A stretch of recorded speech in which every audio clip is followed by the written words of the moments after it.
Père éternel, me voici devant toi aujourd'hui pour transmettre un message de ta part à ton peuple. Seigneur, je m'efface devant la Seigneurie de Christ. Je te demande par ton esprit de prendre toute la place. Que ce ne soit pas moi qui parle, mais toi, Seigneur. Utilise-moi comme bon te semble. Utilise mon corps, mon âme et mon esprit comme tu le désires, afin que toute la gloire te revienne, Seigneur. Et bénis chaque personne qui regardera ou qui écoutera cette vidéo. Que seul ton nom soit élevé et glorifié au nom de Jésus. J'ai prié. Amen. Bienvenue à toutes et à tous. Shalom, peuple de Dieu. Aujourd'hui, je vais vous parler de la sagesse et de la foi. Nous allons commencer par la sagesse. Proverbe chapitre 1, verset 7. La crainte de l'Éternel est le commencement de la sagesse. Verset 23. Tournez-vous pour écouter mes réprimandes. Voici, je répandrai sur vous mon esprit, je vous ferai connaître mes paroles. Verset 33. Celui qui m'écoute reposera avec assurance et vivra tranquille et sans craindre aucun mal. Mon fils, chapitre 2, si tu reçois mes paroles, si tu gardes avec moi, toi mes préceptes, si tu rends ton oreille attentive à la sagesse, si tu inclines ton cœur à l'intelligence, oui, si tu appelles la sagesse, si tu élèves ta voix vers l'intelligence, si tu la cherches comme l'argent, et si tu la poursuis comme un trésor, alors tu comprendras la crainte de l'Éternel, et tu trouveras la connaissance de Dieu, car Dieu, l'Éternel, donne la sagesse, de sa bouche sortent la connaissance et l'intelligence. Il tient en réserve le salut pour les hommes droits, un bouclier pour ceux qui marchent dans l'intégrité, en protégeant les sentiers de la justice et en gardant la voie de ses fidèles. Alors tu comprendras la justice, l'équité, la droiture, toutes les routes qui mènent au bien, car la sagesse viendra dans ton cœur et la connaissance fera les délices de ton âme. La réflexion veillera sur toi, l'intelligence te gardera pour te délivrer de la voie du mal. Amen. Maintenant, nous allons aller dans Hébreux, chapitre 11. On parle de la foi. Qu'est-ce que la foi? La foi, c'est une ferme assurance des choses qu'on espère, une démonstration de celles qu'on ne voit pas. Pour l'avoir possédée, les anciens ont obtenu un témoignage favorable. C'est par la foi que nous reconnaissons que le monde a été formé par la parole de Dieu, en sorte que ce que l'on voit n'a pas été fait de choses visibles. C'est par la foi qu'Abel offrit à Dieu un sacrifice plus excellent que celui de Caïn. C'est par elle qu'il fut déclaré juste, Dieu approuvant ses offrandes, et c'est par elle qu'il parle encore quoique mort. C'est par la foi qu'Enoch fut enlevé pour qu'il ne vît point la mort et qu'il ne parut plus parce que Dieu l'avait enlevé, car avant son enlèvement, il avait reçu le témoignage qu'il était agréable à Dieu. Or, sans la foi, il est impossible de lui être agréable, car il faut que celui qui s'approche de Dieu croie que Dieu existe et qu'il est le rémunérateur de ceux qui le cherchent. C'est par la foi que Noé, divinement averti des choses qu'on ne voyait pas encore et saisi d'une crainte respectueuse, construisit une arche pour sauver sa famille. C'est par elle qu'il condamna le monde et devint héritier de la justice qui s'obtient par la foi. C'est par la foi qu'Abraham, lors de sa vocation, obéit et partit pour un lieu qu'il devait recevoir en héritage et qu'il partit sans savoir où il allait. C'est par la foi qu'il vint s'établir. Que Jacob mourant bénit chacun des fils de Joseph. Oh mon Dieu, non, je me suis trompée. Oh pardon, c'est par la foi qu'Abraham, lors de sa vocation, obéit et partit pour un lieu qu'il devait recevoir en héritage et qu'il partit sans savoir où il allait, j'ai dit. C'est par la foi qu'il vint s'établir dans la terre promise, comme une terre est dans une terre étrangère, habitant sous des tentes, ainsi qu'Isaac et Jacob, les co-héritiers de la même promesse. Car il attendait la cité qui a de solides fondements, celle dont Dieu est l'architecte et le constructeur. C'est par la foi que Sarah elle-même, malgré son âge avancé, fut rendue capable d'avoir une postérité, parce qu'elle crut à la fidélité de celui qui avait fait la promesse.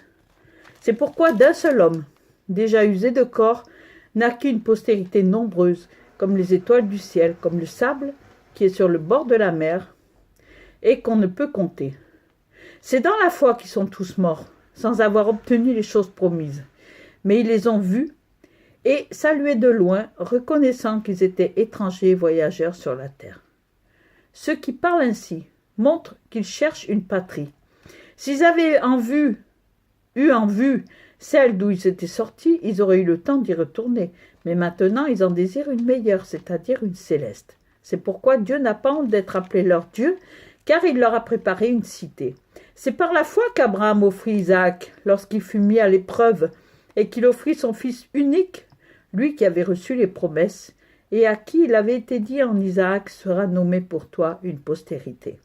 Il pensait que Dieu est puissant, même pour ressusciter les morts. Aussi le recouvra-t-il par une sorte de résurrection. C'est par la foi qu'Isaac bénit Jacob et Ésaü en vue des choses à venir. C'est par la foi que Jacob, mourant, bénit chacun des fils de Joseph et qu'il adora appuyé sur l'extrémité de son bâton. C'est par la foi que Joseph, mourant, fit mention de la sortie des fils d'Israël et qu'il donna des ordres au sujet de ses os.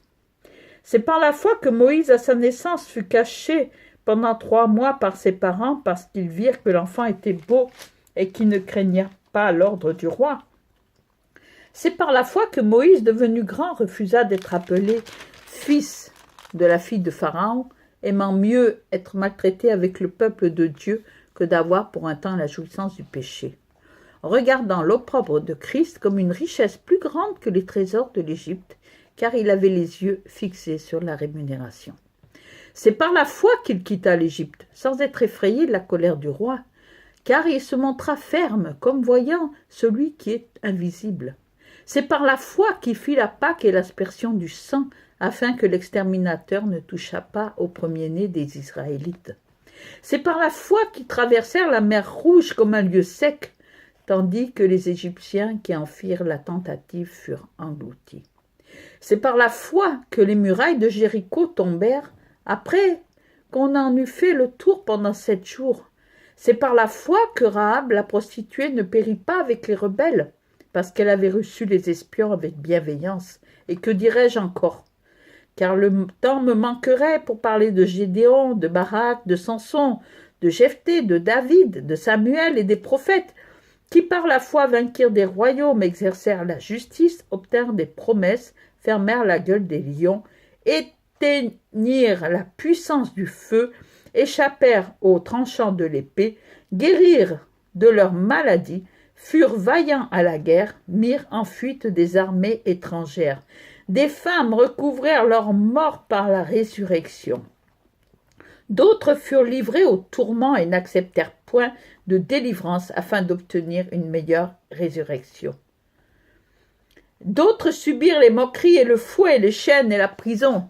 Ils furent lapidés, sciés, torturés. Ils moururent tués par l'épée. Ils allèrent çà et là vêtus de peau de brebis et de peau de chèvre, dénués de tout, persécutés, maltraités. Eux dont le monde n'était pas digne, errant dans les déserts et les montagnes, dans les cavernes et les antres de la terre. Tout cela, à la fois desquels il a été rendu témoignage, n'ont pas obtenu ce qui leur était promis. Dieu ayant en vue quelque chose de meilleur pour nous, afin qu'il ne parvint pas sans nous à la perfection. Amen. Maintenant, nous allons aller dans Exode 31, verset 18, où nous voyons que Dieu remet les tables de la loi à Moïse. Moïse les a reçues par la foi. Dans Juges,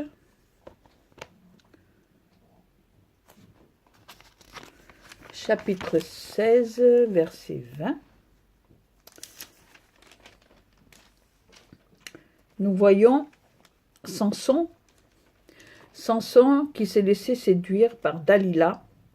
Et Dalila, voyant qu'il lui avait ouvert tout son cœur, envoya appeler les princes des Philistins et leur fit dire « Montez cette fois, car il m'a ouvert tout son cœur. » Samson, par la foi, n'a jamais coupé ses cheveux, parce que Dieu avait dit à sa mère de ne pas le faire. Donc, il n'a jamais coupé ses cheveux. Mais Dalila l'a tellement tourmenté que il lui a révélé son secret et ses cheveux ont été coupés. C'est comme ça que Samson s'est retrouvé lié par les Philistins. Il a perdu sa force. Voilà.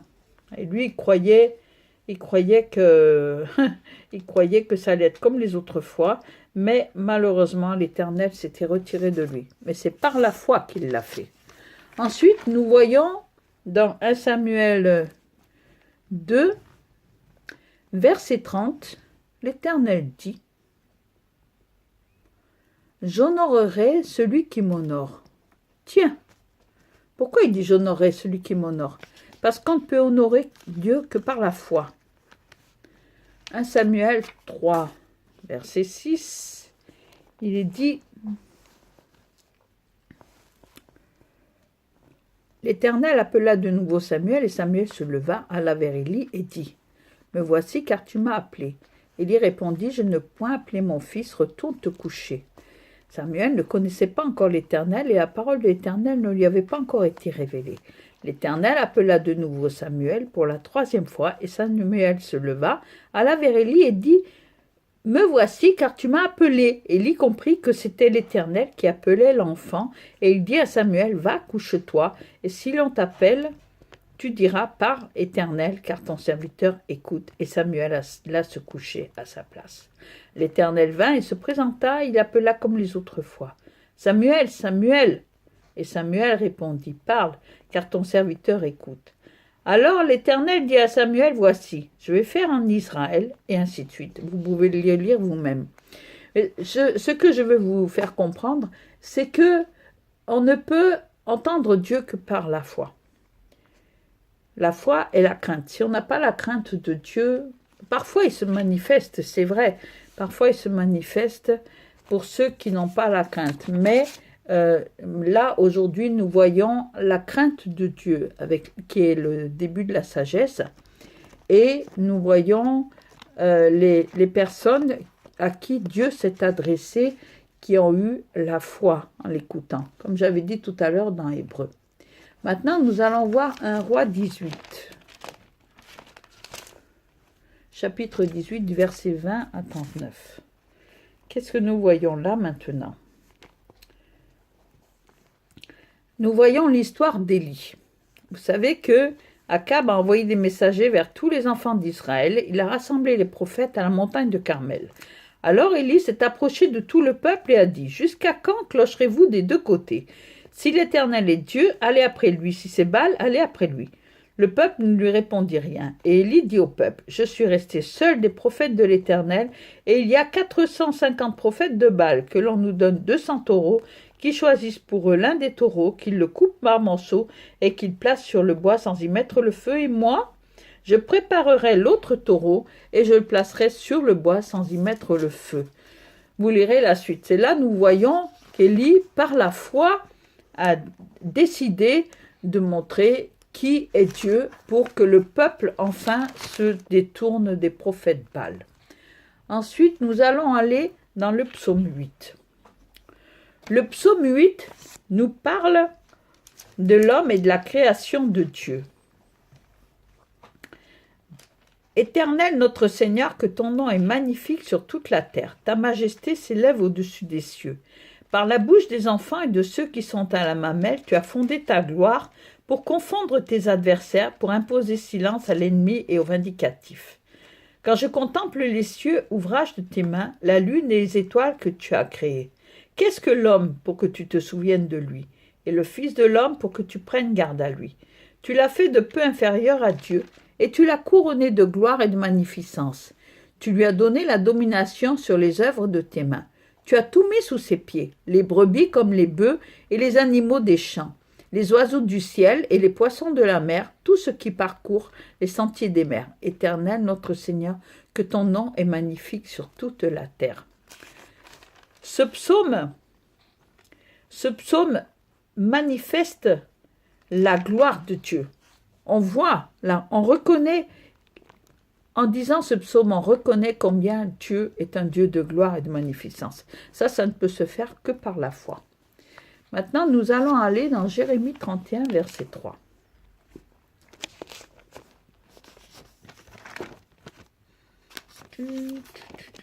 Dieu, tu es bon. Dieu, tu es bon. L'Éternel se montre à moi de loin. Je t'aime d'un amour éternel, c'est pourquoi je te conserve ma bonté. Proverbe 9, chapitre 1, il dit « La sagesse a bâti sa maison, elle a taillé ses 7 colonnes. Elle a égorgé ses victimes, mêlé son vin et dressé sa table. » Ces 7 colonnes représentent les 7 esprits de Dieu. Les 7 esprits de Dieu, nous voyons ça dans Ésaïe, chapitre 11, verset 2. L'esprit de l'Éternel reposera sur lui. Tiens, qui c'est ça, l'esprit de Dieu? Puis un rameau sortira du tronc d'Isaïe, un rejeton naîtra de ses racines. Il parle du Seigneur Jésus. L'esprit de Dieu, l'esprit de l'Éternel reposera sur lui, esprit de sagesse et d'intelligence, esprit de conseil et de force, esprit de connaissance et de crainte de l'Éternel. Il respirera la crainte de l'Éternel, il ne jugera point sur l'apparence, il ne prononcera point sur un oui-dire. La justice sera la ceinture de ses flancs et la fidélité la ceinture de ses reins. Nous voyons par là que ce que je vais vous faire comprendre, c'est que la crainte de l'Éternel, c'est le commencement de la sagesse. Quand on a la crainte de l'Éternel, on acquiert la sagesse. Mais la sagesse ne peut être acquise que par la foi en notre Dieu. Uniquement par la foi. Si nous n'avons pas la foi, nous ne pouvons pas avoir la crainte de Dieu. Et nous constatons, au travers des Écritures, que c'était l'esprit de Dieu, c'est un esprit de sagesse. Donc l'esprit de sagesse fait partie des 7 esprits. Mais qu'est-ce que j'ai constaté en lisant la parole, en la parcourant, que cet esprit-là, c'est un fruit, c'est le fruit de l'esprit en fait. Nous allons voir dans le fruit de l'esprit à Galates 5, 22, pour mieux comprendre pourquoi je dis cela. Galates 5, 22 dit, il est écrit, le fruit de l'esprit, c'est l'amour, la joie, la paix, la patience, la bonté, la bénignité, la fidélité, la douceur et la tempérance. Ça se rapporte vraiment aux 7 esprits, qui sont l'intelligence, parce que sans le fruit de l'esprit, en fait, tout est rattaché. Le fruit de l'esprit, avec les 7 esprits, avec la sagesse, avec la crainte de l'Éternel, tout est rattaché. La sagesse est un produit qui vient de la foi. Nous allons voir ça dans Matthieu 17, 20.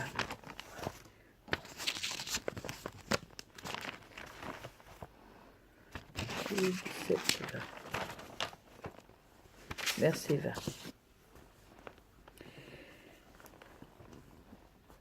Je vous le dis en vérité, c'est Jésus qui parle. Si vous aviez de la foi comme un grain de sénévé, vous diriez à cette montagne, transporte-toi d'ici là, et elle se transporterait.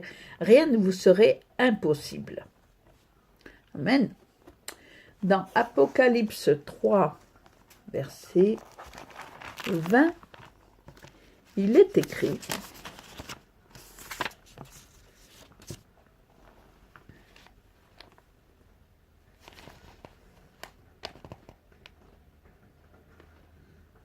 voilà. Voici, je me tiens à la porte et je frappe. Si quelqu'un entend ma voix et ouvre la porte, j'entrerai chez lui, je souperai avec lui et lui avec moi. Amen. Dans Romains 10, verset 17. Je sais qu'aujourd'hui, je vous fais tourner dans la parole, mais c'est très important. Alors, Romains 10, verset 17. Versets 14 et 15. Alors, 17. Qu'est-ce qu'il dit? au verset 17.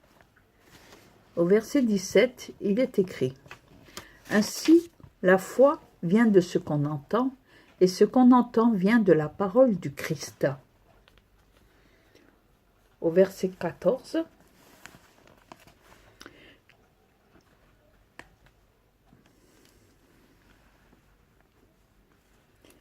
comment donc...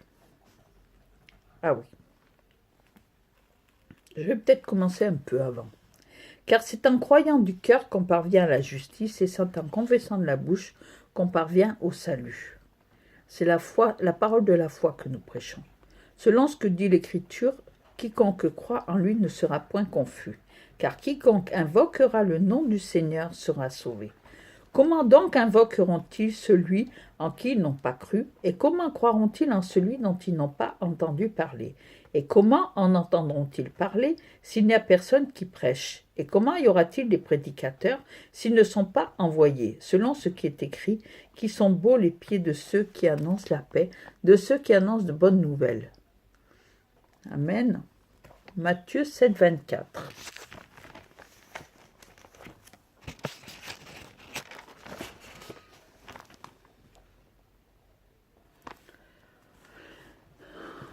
Voici ce que dit le Seigneur Jésus. C'est pourquoi quiconque entend ces paroles que je dis et les met en pratique sera semblable à un homme prudent qui a bâti sa maison sur le roc. Marc 16, verset 16. Il est écrit « Celui qui croira et qui sera baptisé sera sauvé. » Mais on va aller un petit peu plus haut, verset 15. Puis il leur dit « Allez par tout le monde et prêchez la bonne nouvelle à toute la création.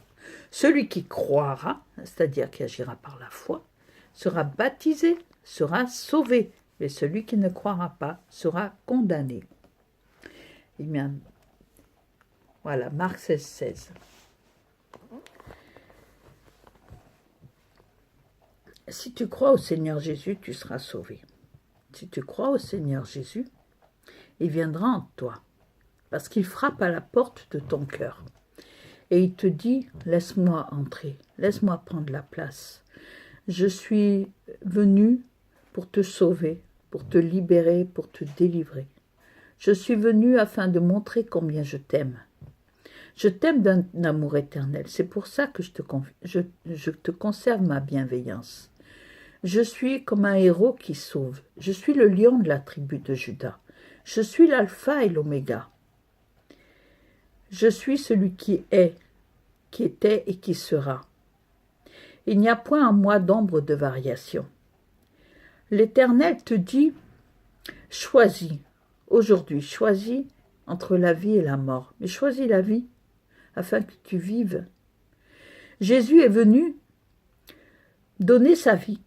Il a tout laissé. Il est venu donner sa vie sur cette terre, souffrir atrocement, pour porter sur la croix tous nos péchés, pour porter sur la croix tous nos fardeaux, pour porter sur la croix toutes nos souffrances.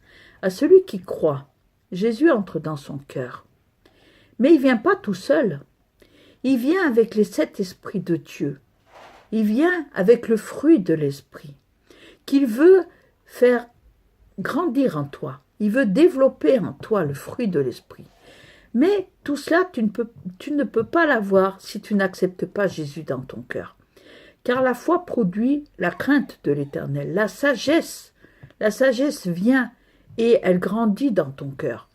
La sagesse vient, elle ne vient pas toute seule. Elle vient avec l'intelligence, elle vient avec tout ce que je dis tout à l'heure. Le Seigneur Jésus, lorsqu'il vient à l'intérieur d'une personne, il la transforme. Mais pour cela, il faut accepter le Seigneur Jésus dans son cœur. Il faut accepter de mourir à soi-même et accepter que Dieu vienne prendre toute la place. Car Jésus est le Fils de Dieu. Mais Dieu, Jésus et le Saint-Esprit sont 3 personnes en une seule. C'est-à-dire que c'est vraiment Dieu, Dieu, Dieu. Dieu le Père, créateur de toutes choses. Dieu le Fils qui est venu mourir pour nous, qui est venu sous la forme d'un être humain. Et Dieu le Saint-Esprit qui n'a pas pu venir tant que Jésus n'était pas venu. Le Seigneur a répandu son esprit sur toute chair, afin que tous ceux qui croiront seront baptisés et recevront cet esprit de Dieu qui rentre en chacun d'eux. Chacun de nous reçoit tout ce que Dieu a en réserve pour nous. Et tout cela, il fait grandir petit à petit à l'intérieur de nous. Il nous nettoie tel que lorsque nous faisons la vaisselle, nous enlevons les saletés. Lorsque nous faisons le ménage, nous enlevons les saletés. Le Seigneur fait pareil à l'intérieur de nous. Mais pour ça, il doit nous opérer, il doit faire une opération chirurgicale. C'est-à-dire qu'il doit ouvrir et enlever tout ce qui est de pu à l'intérieur de nous. Tout ce qui est de pu, c'est la maladie, la souffrance. Encore faut-il que chaque jour, chaque soir avant de dormir, nous fléchissions le genou pour demander pardon à Dieu, au nom de Jésus. Car tout genou fléchira, toute langue confessera que Jésus-Christ est seul Seigneur. Pourquoi? Parce qu'il a donné sa vie, il a versé son sang. Il est sacrificateur pour toujours selon l'ordre de Melchisédek. Melchisédek, c'était le roi de paix, le roi de Salem, le roi de paix. Il n'avait il n'avait point de parents, on ne savait pas d'où il venait ni où il allait. C'était le roi de paix, c'était Jésus lui-même, c'était notre Seigneur, ça représente notre Seigneur. Et le Seigneur nous a montré, Dieu nous a montré au travers des âges, au travers de toute sa parole, qui est la parole de Dieu, et nous a montré combien son amour est grand. Et Jésus a dit que nous ferons des choses encore plus grandes que lui. Pourquoi? Parce que nous avons des moyens à notre disposition. Nous avons Internet, nous avons la télévision, nous avons les moyens vraiment de propager la parole beaucoup plus efficacement que lorsque il est venu sur terre ou qu'il y a eu les apôtres. Les apôtres ont fait beaucoup de kilomètres à pied, ont été tous torturés, sont tous morts dans d'atroces souffrances parce qu'ils propageaient la parole. Mais maintenant, la parole de Dieu est pour tout le monde. Tout le monde peut avoir une Bible. Mais pour cela, il faut la désirer. Nous avons la chance en Europe et dans certains pays de pouvoir lire la parole facilement et proclamer que nous sommes chrétiens. Et malheureusement, avec tristesse, nous constatons que beaucoup qui pourraient servir le Seigneur font n'importe quoi. Je sais que ça ne plaît pas beaucoup lorsque je dis cela, mais beaucoup d'entre les hommes de Dieu ont bien commencé et se sont détournés, c'est dommage. Il faut revenir au pied de la croix, il faut revenir à la parole. La parole de Dieu est un véritable trésor. C'est un véritable trésor, mais vous imaginez pas à quel point. Tout est dedans. Vous avez la vie dans la parole de Dieu, vous avez la sagesse, vous avez la crainte de Dieu, vous avez le fruit de l'esprit. Si vous lisez la parole régulièrement, chaque jour, que vous priez, vous parlez à Dieu, vous avez une communion, vous abandonnez tout ce qui est du monde, car il est écrit dans Jean chapitre 17 que Jésus ne veut pas qu'on soit ôté du monde, mais qu'on vive dans le monde, mais pas comme le monde. Nous ne sommes pas comme les autres. Nous ne devons pas rechercher ce que le monde recherche. Les nations seront jugées en fonction de ce qu'elles font. Mais nous qui entendons parler de Jésus, nous qui connaissons le Seigneur, nous devons faire très attention. Nous devons être un exemple pour tous ceux qui nous entourent. Nous devons marcher dans la sanctification jour après jour. Il ne faut pas jouer avec Dieu. Il ne faut pas jouer avec Dieu et utiliser son esprit quand on veut. La sagesse et la foi sont un. La sagesse, la foi, l'amour sont un. Et ceci déclenche tout le reste. Tout le reste. Dieu nous a créés pour être heureux. Il nous a créés pour avoir le bonheur et non le malheur. Il n'a que des projets de bonheur pour nous. Mais pour bénéficier de ces projets, il faut que nous-mêmes, nous acceptions de nous plier et de nous soumettre à sa seigneurie. Il faut que nous acceptions de dire non aux choses du monde. Et je vous assure que lorsque nous marchons dans la sanctification, lorsque nous marchons dans la communion avec Dieu, eh bien Dieu, à l'intérieur de nous, par son esprit, fait le nettoyage. Comme je l'ai déjà dit à plusieurs reprises, je n'ai pas eu besoin qu'on m'impose les mains pour être délivré du tabac, de l'alcool, de la prostitution. j'ai de la sorcellerie, de tout cela. Je n'ai pas eu besoin. C'est le Seigneur lui-même qui l'a fait. Au travers de sa parole, il m'a enseigné. Et au travers de sa parole, j'ai été guéri, délivré.